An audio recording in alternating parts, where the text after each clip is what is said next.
It's Make and Break Radio, episode 69. So fine.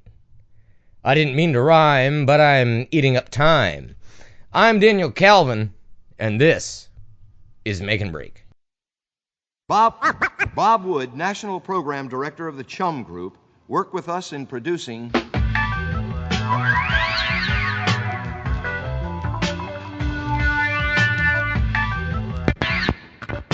Hold up, before we get started... Guess who's coming? Guess who's coming? Guess who's coming? Dan Calvin. Back again! Who is he? Just your favorite DJ Savior. Using and confusing beats that you never heard. 1990. Put a smile on your face like ultra bright. You're just fessing, man. I don't even want to hear about it. You're listening to Make and Break Radio on RadioMackinac.org. Welcome to Make and Break Radio, episode 69 for June 1st, 2012. It's a few minutes past 10, and I'm your host, Daniel Calvin. Thanks for adjusting your firewall settings and directing your browsers to RadioMackinac.org. I have a few notes here that I'd like to share with you. A birthday, a congratulations, and a mea culpa or two. Firstly, I'd like to wish my mother Marion a happy 39th birthday. Happy birthday, Mom, from myself, show producer Jim Glenstein, and all the Radio Mackinac staff. Without you, I couldn't write so many wonderfully bad jokes. If you too would like to wish my mother a happy birthday, feel free to call her at home. That's Marion at 330-343-7763. Give her a call. She'll be happy to hear from you. For the congratulations portions of the show, I'd like to felicitate. That's a new word for me. Felicitate sounds weird to me, but nonetheless, it's better than congratulate, which I already used, so that's why I chose felicitate. I have a thesaurus. Anyway, my good pal Joji on her big trip to Canada this month to learn the art, skills, and occupation of being a mountain guide. Be careful, Joji, on your newest journey in life. I know you've been hearing the call to the wild for a while now, and I'm glad you're able to step outside through the screen door strapped into your crampons. Ice axe in hand. You're the only lady I know who's purchased rope unironically. Learn those ropes, and if you trust them to hold you, then so will I. On to retractions and mea culpas. I must apologize to Harry Dick, purveyor of fine cutlery and china. I'm sorry, I confused you for your brother Wednesday afternoon. Your grace helped out a awkward situation, allowed that to smooth itself out. Thank you, Harry Dick. All right, let's get on with the show. Hold on a second. This just in from Jim. Another note. I also want to apologize to that lady who thought I was staring down her blouse, even though I told you I wasn't, and was just staring off into space. I lied. I was staring off into space. The space in your blouse just under your neck. And now on with the show. This episode of Make and Break Radio has been brought to you by Ponchos, celebrating our second occasionally rainy summer on Mackinac. This week only, school group special. Buy 2 ponchos, get a free cap gun. Fun for kids, better for the horses.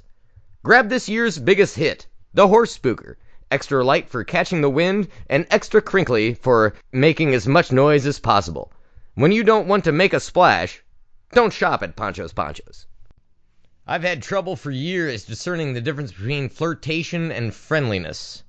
What's more, I've also had difficulties with my own advances being interpreted as jokes. For example, once in high school, I made plans with a girl for a Friday night, in study hall or at lunch or whatever. She told me where she lived, and the plans were set, or so I thought. That evening, I drove to the other end of town to pick her up in the mighty Dodge. She answered the door and looked at me with a shocked look on her face. She asked what I was doing there, and I explained. She laughed at me, and she said that she thought I was joking about our plans. I mentioned that I hadn't been joking, and I tried to be as positive about it as I could. I told her that there must have been some kind of confusion, and I was told that she had to babysit, and she closed the door. This is just one example of the sort of dating hilarity that I have enjoyed. I won't share any more of these kind of anecdotes because trying to remember things like this is like having your teeth cleaned for the first time in 10 years. Now every spring on Mackinac, I run into the friendly flirtation confusion.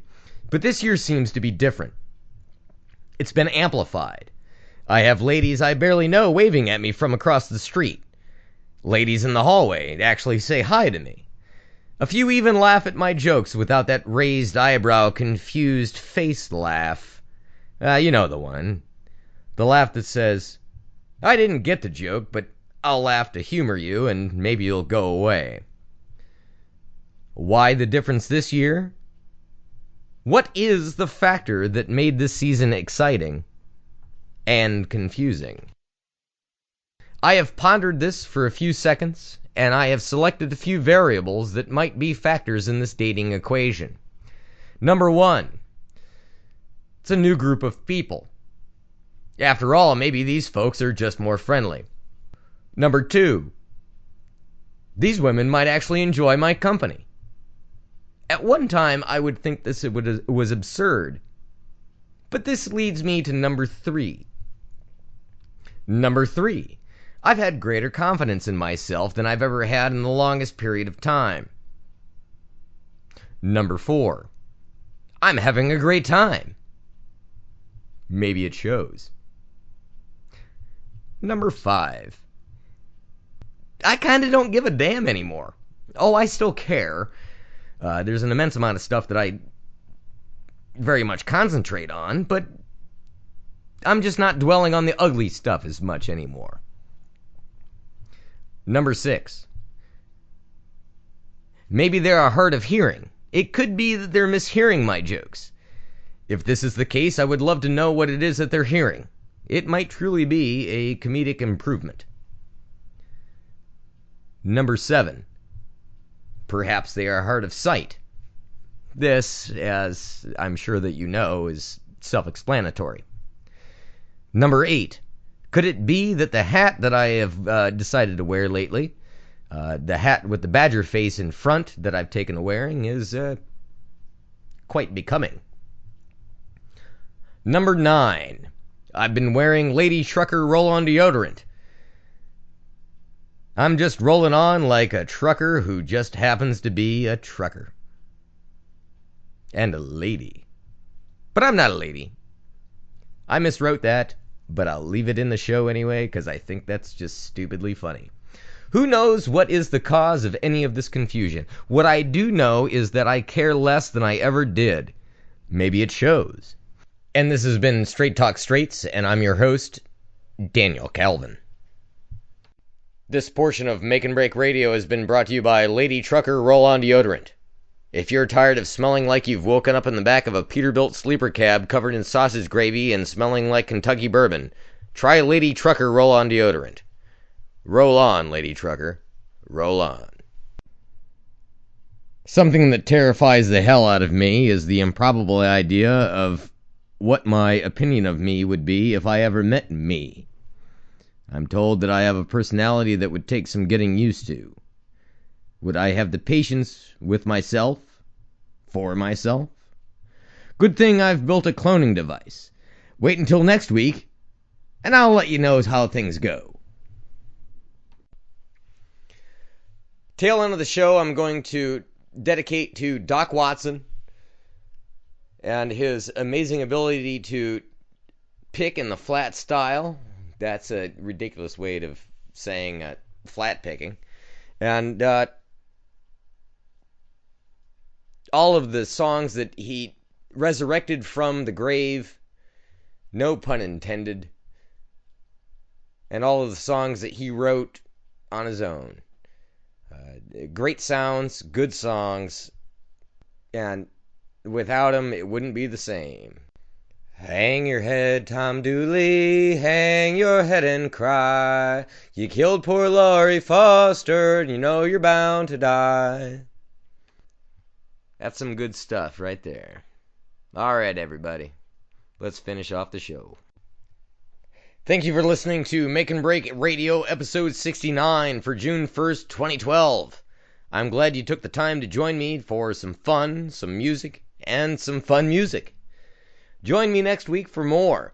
Speaking of more, hit me up at makebreakshow.com for episodes from the Golden Oldies, and if I ever get around to it, tonight's episode too, as well as the last, 6 that I haven't gotten around to posting, and yes, I've heard all about it. Good night, everybody, and have fun.